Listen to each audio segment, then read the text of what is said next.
If you've ever wondered why that old school profit-only mindset is practically vanishing in today's corporate world, well, you are in the exact right place. Welcome to This Explainer.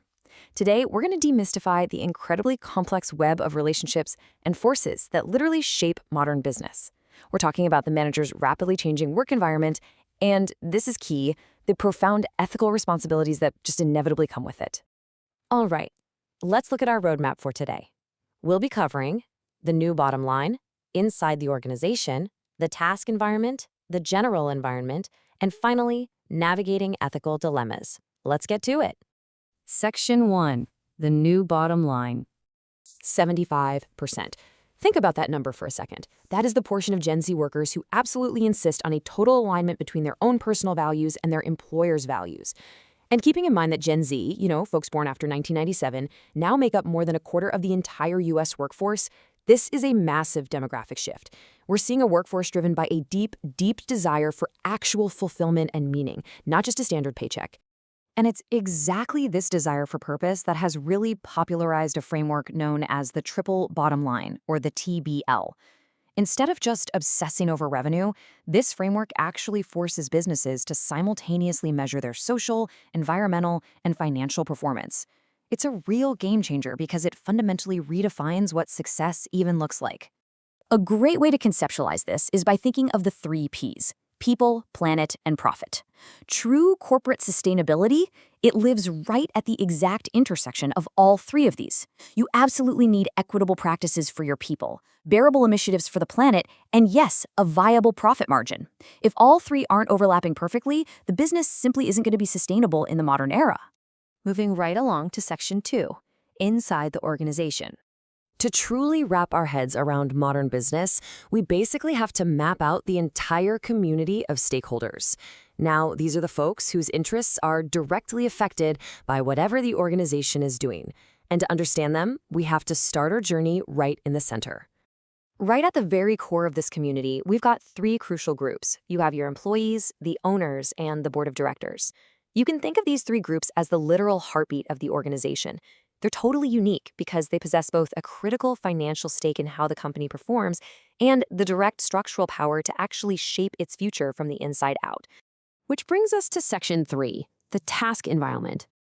So, if we take just one step outside the company doors, we hit what's called the task environment. These are all those external stakeholders who don't actually work inside the company itself, but they interact with it on a daily, highly active basis. They're constantly knocking right at the front door. And let me tell you, this task environment is incredibly crowded.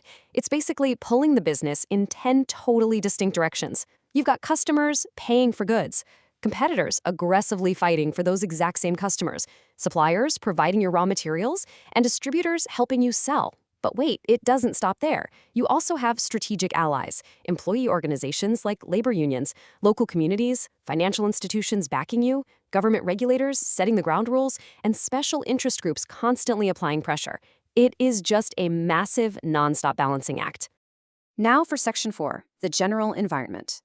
Okay, now we're zooming way out to the absolute macro level. We've reached the general environment. If the task environment is a crowded room, these are the tidal waves of the business world. They can reshape an entire industry practically overnight, and they end up affecting both the internal stakeholders and that task environment, all at the exact same time.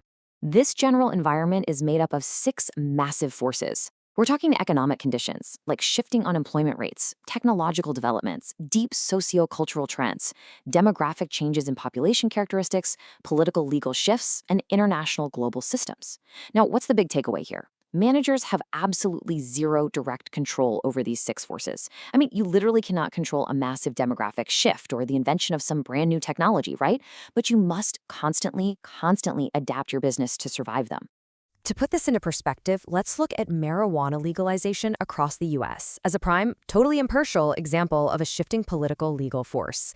A business operating across state lines right now faces a completely fragmented reality. You might have a totally legal market in one state, strictly restricted medical use in another, and then severe criminal threats just one state over. This macro force dictates entirely new opportunities or severe threats depending entirely on where a manager stands. It really just goes to show how wildly disruptive the general environment can be. Which leads us to our final section, Section 5, Navigating Ethical Dilemmas.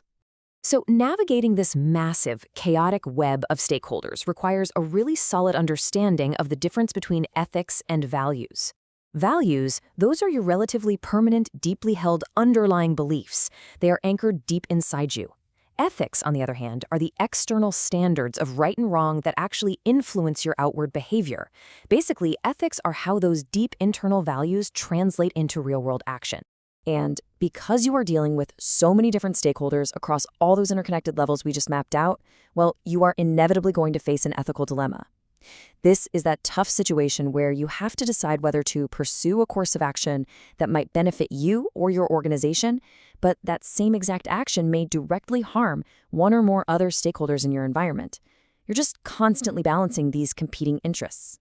So I'm going to leave you with this classic dilemma of nepotism to chew on. Should you hire your buddies or your family members?